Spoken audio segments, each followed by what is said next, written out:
Most people don't realize this, but diabetes often shows up in your feet first, long before any diagnosis, long before any warning. Something is happening down there, quietly, slowly, and by the time most people notice, the changes have been building for years. Your feet may be showing early signs right now, and you have no idea. By the time most people get diagnosed with type 2 diabetes, the disease has already been active for 5 to 7 years. 5 to 7 years of quiet changes. And the feet, they were sending signals the whole time. Nobody connected them. Imagine this. Someone wakes up every morning with tingling toes. Their feet are cold no matter what they do. There's a crack on their heel that's been there for months. They try thicker socks, warmer slippers, better lotion. Nothing works. They don't think about blood sugar, not once, because nothing hurts. Nothing feels urgent. It's just annoying. Then one day they get a routine blood test for something completely unrelated. Fasting glucose, elevated HbA1c above normal, prediabetes, already developing, quietly, for years. And suddenly every sign makes sense. The tingling, the cold, the crack that wouldn't heal. It was all connected, the whole time. This story repeats itself every single day, all over the world. And one sign on this list, number 7, is so unusual that most people never connect it to blood sugar. But it might be one of the earliest warnings your body gives you. Today I'm showing you 9 warning signs, ranked by severity. Each one scored, each one explained. But sign number 9, if you recognize that one, you need to see a doctor this week, not next month, this week. First, why your feet? Your feet are the farthest point from your heart. Blood travels the longest distance to get there. Nerves stretch from your spine to your toes, the longest nerves in your entire body. When blood sugar stays elevated, even slightly, it can affect the smallest blood vessels first, the ones in your feet. It can affect the longest nerves first, the ones in your feet. Your feet are often the first place changes show up. They can signal something years before a diagnosis. And if you know what to look for, they give you time to act. Most people think diabetes starts with thirst and frequent urination, but those are late signs. The feet talk first. If you have concerns about diabetes, always consult your doctor. What I'm sharing today is general information, not a replacement for medical advice. And the truth is, most people are ignoring exactly the signals they should be paying attention to. Sign 1, tingling or pins and needles. Severity 3 out of 10. That buzzing in your toes, like your foot fell asleep, but you weren't sitting on it. Comes and goes, sometimes at night, sometimes just sitting still. Most people shake it off. Bad circulation, sat too long. But here's what may actually be happening. Elevated blood sugar can affect the myelin sheath, the protective coating around your nerves, like insulation on a wire. When it's compromised, signals a misfire. Your brain reads that as tingling. This is called peripheral neuropathy. It can be one of the earliest signs of prediabetes. Not diabetes yet, prediabetes. Your body giving you a heads up before the full condition develops. The mistake, ignoring it because it doesn't hurt. By the time it becomes painful, the changes are much further along. Sign 2, numbness in your toes or soles, severity 4 out of 10. Tingling means your nerves are struggling. Numbness means they may be starting to shut down. You step on something sharp and barely feel it. Walk around with a blister you didn't know was there. Elevated blood sugar can gradually affect nerve fibers over time. They send weaker signals. Eventually, some stop sending signals altogether, and the silence is what makes it concerning. People with reduced sensation in their feet can get injuries they don't notice. Those injuries can become infected. This is one of the most common pathways to serious diabetes-related foot complications. The mistake, thinking it's normal aging. Reduced sensation deserves attention. If this is already helpful, consider subscribing. 99% of viewers are still watching without doing it. My goal is to reach 10,000 by the end of this month. 1 second. That's all it takes. Sign 3. Feet that are always cold. Severity 4 out of 10. Hands warm. Body warm. Feet like ice. Even under blankets. Even in summer. Elevated blood sugar can affect small blood vessel walls over time. They narrow, stiffen. Less blood reaches the extremities. Less warmth. Less oxygen. And this is what most people completely miss. Cold feet plus tingling plus numbness. That's not three separate problems. That's potentially one underlying issue showing three faces.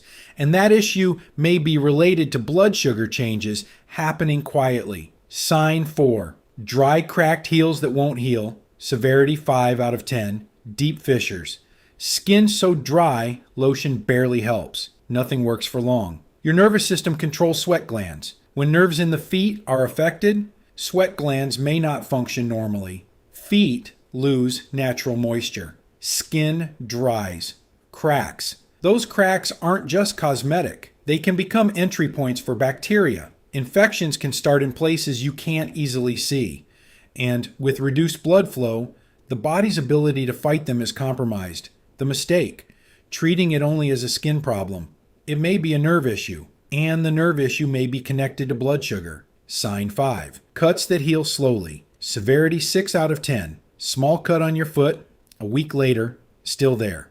2 weeks. 3. Still red, maybe getting worse. When blood sugar is elevated, blood flow can slow. Fewer healing resources reach the wound. At the same time, elevated sugar can create an environment where bacteria thrive more easily. Slower healing and increased infection risk. Working together. If a cut takes more than 2 weeks to heal, that's worth paying attention to.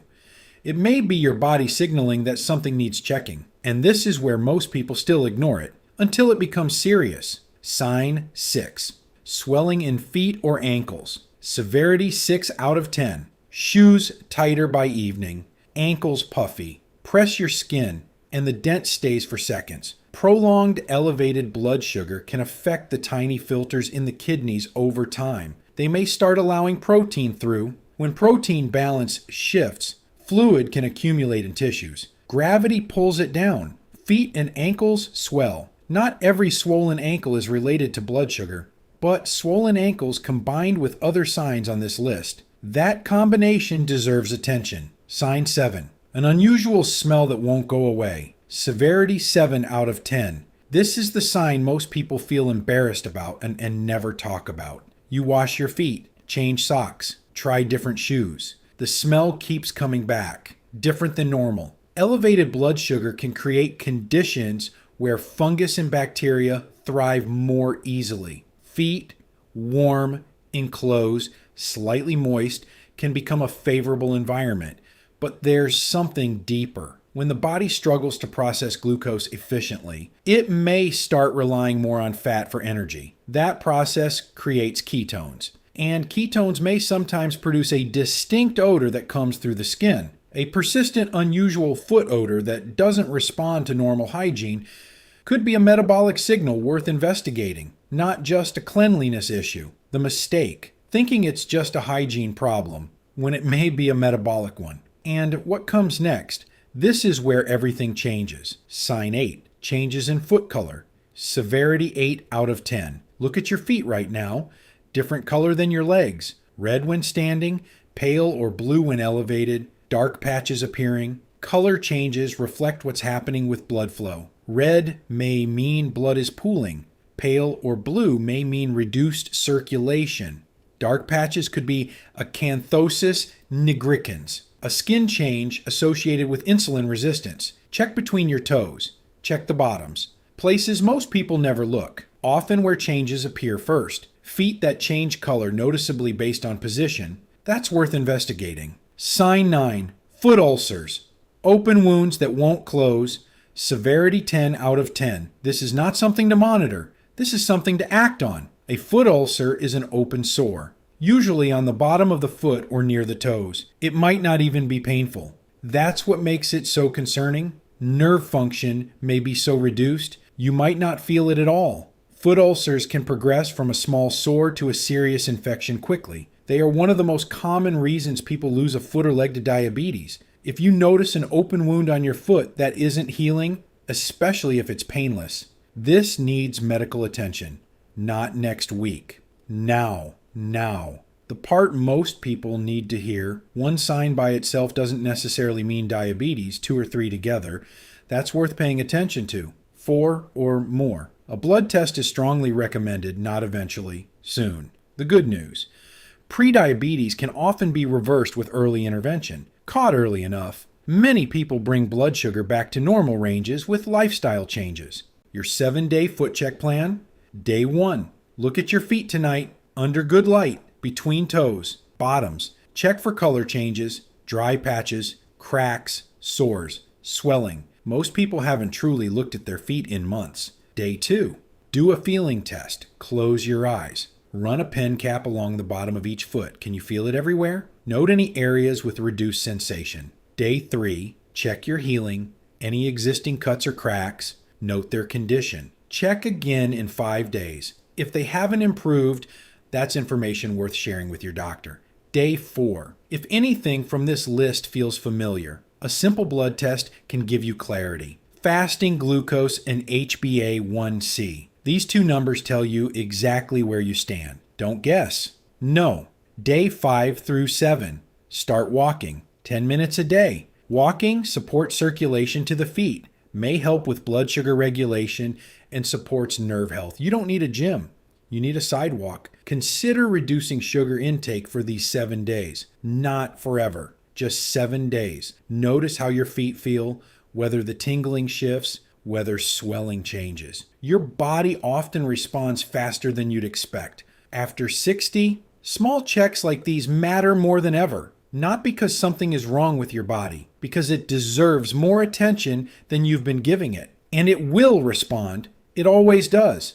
Your feet have been communicating with you, maybe for weeks, maybe for years. The question is, are you finally going to pay attention? Tonight, take off your socks. Look down. Really look. Count how many signs from this list you recognize.